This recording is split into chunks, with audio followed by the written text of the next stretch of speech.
Hey guys, so today we're going to talk about radian measure, and specifically we're going to talk about what is a radian, and we're going to convert degrees to radians and radians to degrees, and then we'll finish up talking about how to find the length of an arc using radians. So on this first slide here, we talk about what is a radian and why do we use it. So if you want to pause this and read to yourself, you're more than welcome to, or you can follow along with me looking through the vocabulary. So a central angle of a circle is an angle with a vertex at the center of a circle. So you learned this back in geometry, okay? That central angle is formed by two lines that have a vertex at the center of the circle. So you can see there in red, that central angle is highlighted. Now, an intercepted arc is the piece of the actual circle that central angle opens up to. So you can see this angle opens up to that piece, and that is what we call the intercepted arc. Now, a radian is the measure of a central angle that intercepts an arc where the length of the radius is equal to that central angle intercepted arc. Okay?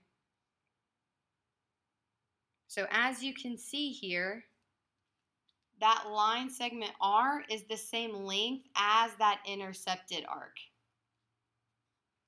So when those are equal to each other, that is what we call that radian. So down there at the bottom, you can see an angle with a full circle rotation measures 2 pi radians. Okay? 2 pi is the same as, you could say, 2 times 3.14. So a full circle has 6.28 radians, so then half a circle would just have pi radians, or 3.14.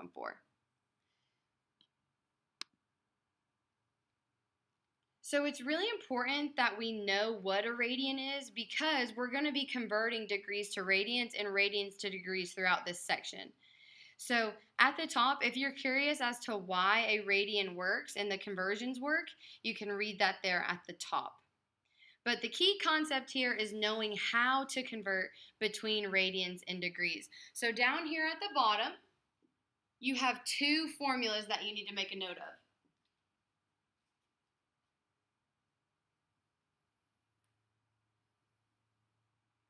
If you're going to convert degrees to radians, you multiply the degree by pi radians over 180 degrees. You do have to have the word radians, and I'm going to show you when I do a couple of examples why you have to do that. Vice versa, if you're going to convert radians to degrees, you just multiply by 180 degrees over pi radians. And I know what you're thinking, how am I going to keep this straight? Like I said, I'm going to walk you through this. I'm going to show you how you can keep when do I do which one. So on this next slide here, we have what is the degree measure of an angle of negative 3 pi over 4 radians. So what I'm going to do is I'm going to multiply by 180 degrees over pi. So I'm going to take negative 3 pi over 4. I'm going to write the word radians. I'm going to use rads, or you can use rad, whatever you prefer. But I'm going to multiply that by 180 degrees over pi radians.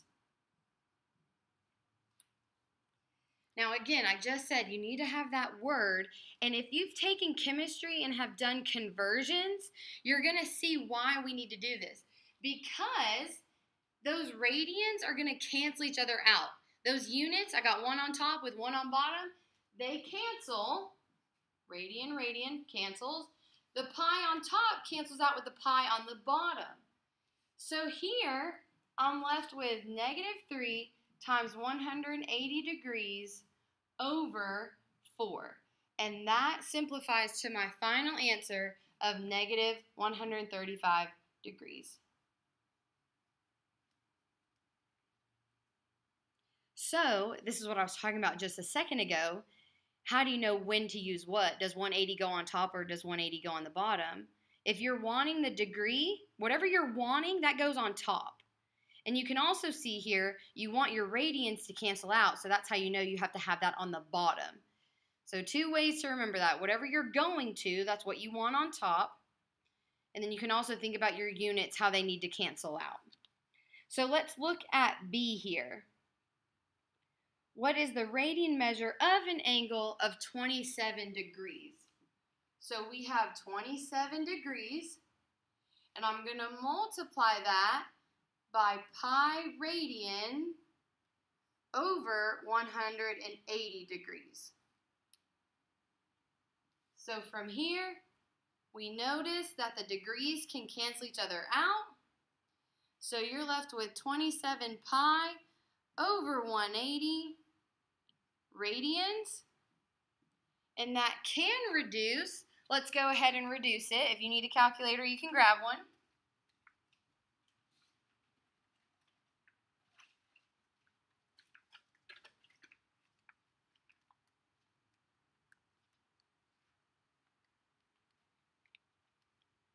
And this should simplify to 3 pi radian over 20.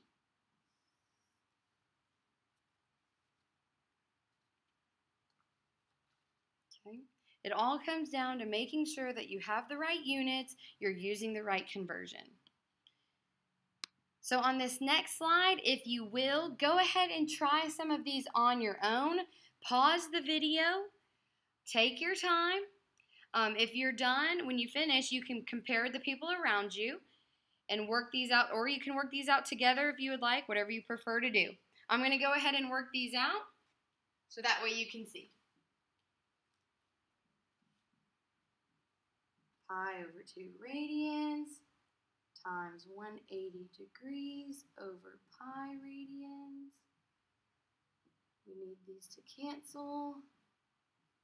So I'm left with 180 degrees over 2, which is 90 degrees. On the second one, we have 225 degrees times pi radian over 180 degrees.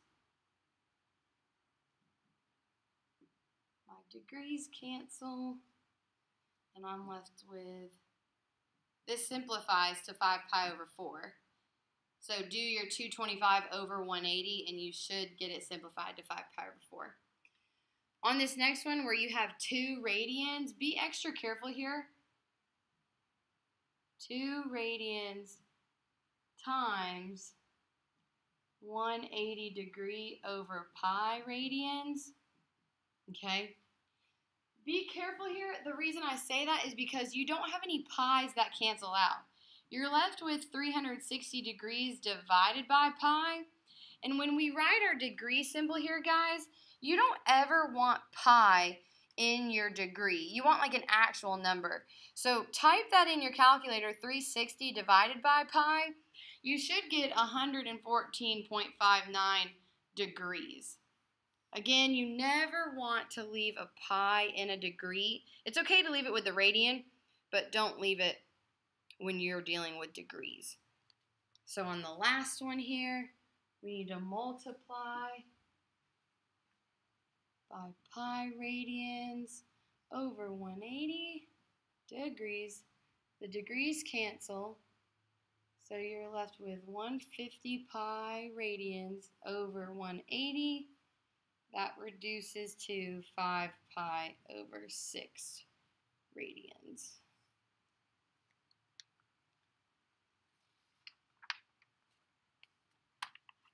Okay. Again, if you need to re-watch that, maybe the last slide, maybe this slide, do what you need to do, but you can see how and when to use what conversion.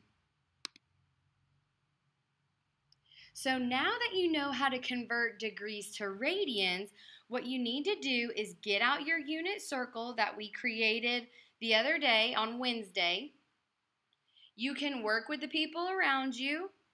You can work by yourself and check with a neighbor if you need to. You obviously have your computer, so you can look this up on the internet if you want to, see if you got it right. But what you need to do in that blank space next to all the degrees, you need to fill in the radian measure. So we already did one of them. We said 90 degrees was pi over 2. And we did a couple others as well that you can go ahead and fill out on your unit circle. But go ahead, take a few minutes, fill out the rest of your unit circle with those radian measures.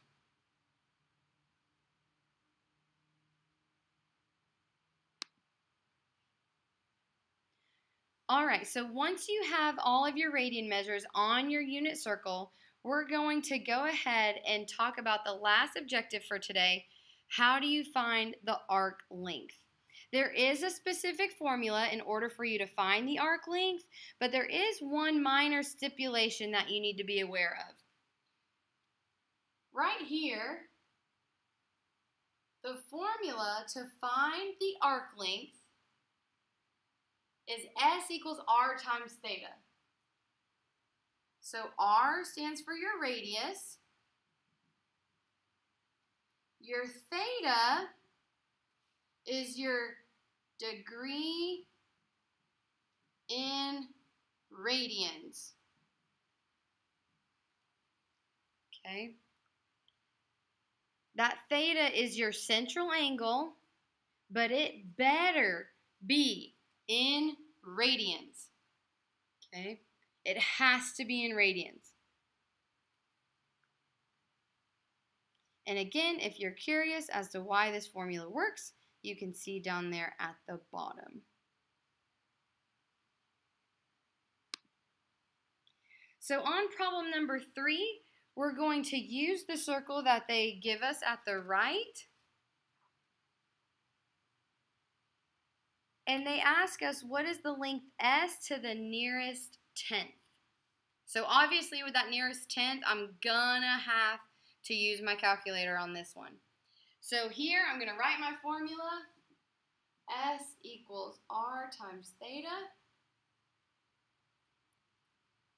So I'm going to say that S equals my radius, which is 3, times my central angle here for S is 5 pi over 6. It's already in radian form for me, so all I have to do is multiply. That's 5 pi over 6, or 15 pi over 6, excuse me. And when we type that in, that is 7.9 inches, because it told me to round to the nearest tenth. And it is that simple, okay? As long as they give it to you in radians, all you got to do is plug in. If they give you the degree, you have to change it to a radian and then just do the same thing. Okay? So go ahead, take a second, see if you can find the measure for part B here.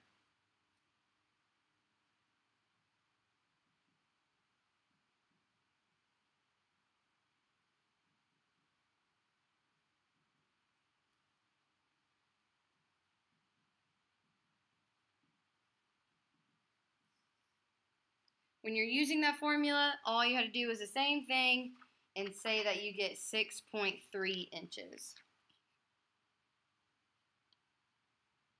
If you're ready to move on, let's go ahead and do the application.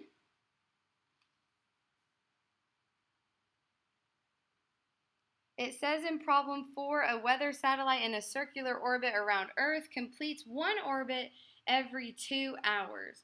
So the question is asking us, how far does the satellite travel in 1 hour?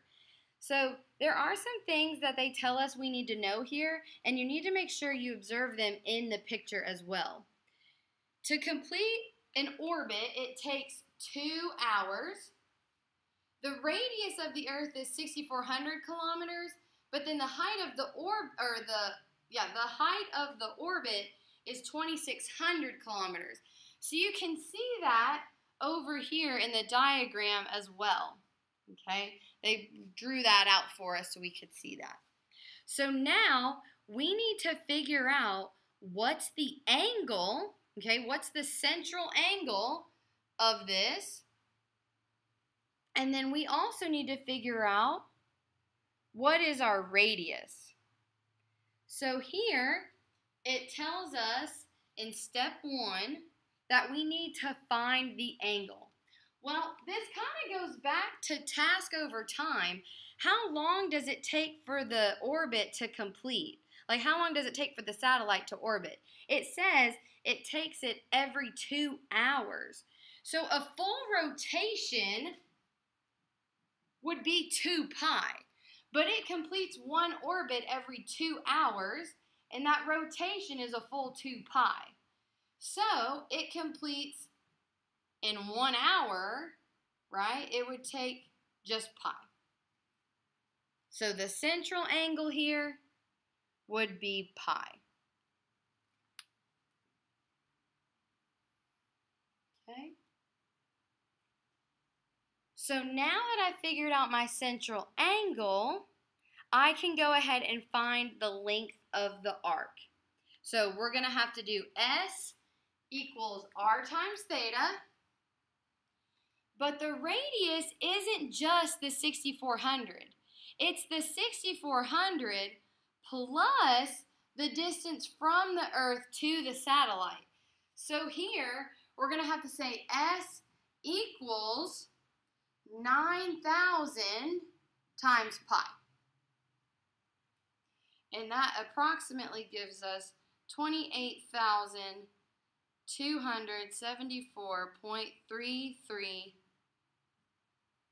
kilometers. The tricky part here, 2 things. Number 1, how do you find theta? Okay, task over time times a full rotation. It completed one orbit every 2 hours, and it takes the whole rotation of 2 pi. So that's how we find our theta. To find the radius, you had to add up, not just the radius of the Earth, you had to add up with the satellite distance as well. Okay. So if you're ready now, go ahead and try this next one on your own, and let's see what we come up with.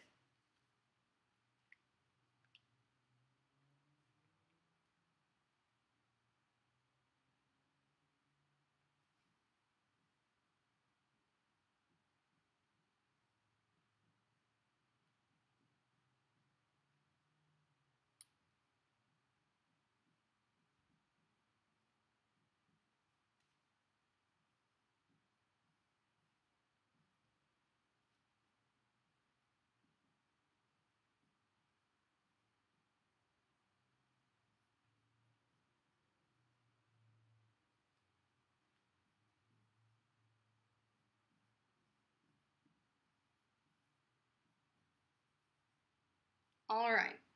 So here, as you can see, I did the same steps that I did just 2 seconds ago.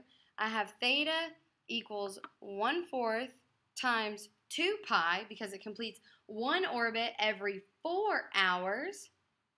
Okay, so I had to do 1/4 times 2 pi. And then my radius here, it changed a little bit. It said the satellite orbits 3,600 feet above. So I had to just add that together. Oh, I don't mean to write 100,000. That's 10,000. Sorry. So then I had to find the radius, and then I just multiplied it by pi over 2. Okay. This last little closing bit is just a lesson quiz to see if you learned what you were supposed to learn from today. I highly recommend that you do this for the quiz. I strongly encourage you all to do this. I would be more than happy to go over the answers with you on Monday before you take your quiz, because this is just such a good review. One more thing I wanted to note. When you get your worksheet, you will get a 13.3 worksheet. If you do not finish this in class, it is homework. Now, you're also going to get another worksheet. It is a unit circle practice worksheet, the second one, and you'll notice on it, I can ask you like questions like number 2, okay? So, like, what are the exact values of sine of 2 pi over 3? So you would do that just like we did the past couple days practicing with the unit circle with degrees. So if I asked you, like, what's the sine of 120 degrees, I can now ask you what's the sine of 2 pi over 3. I can ask you what's the cosine at negative 5 pi over 4.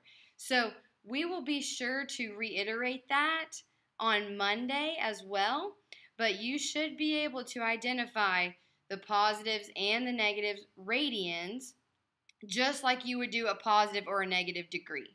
Okay? That will be a little tricky, but I believe in you all. I know you can do this. If you have questions, we will definitely hit them on Monday before you take your quiz. If you need anything, text me on a remind. But other than that, I hope you all have a great weekend and take some time to really hone in on the unit circle, okay? Y'all have a good one.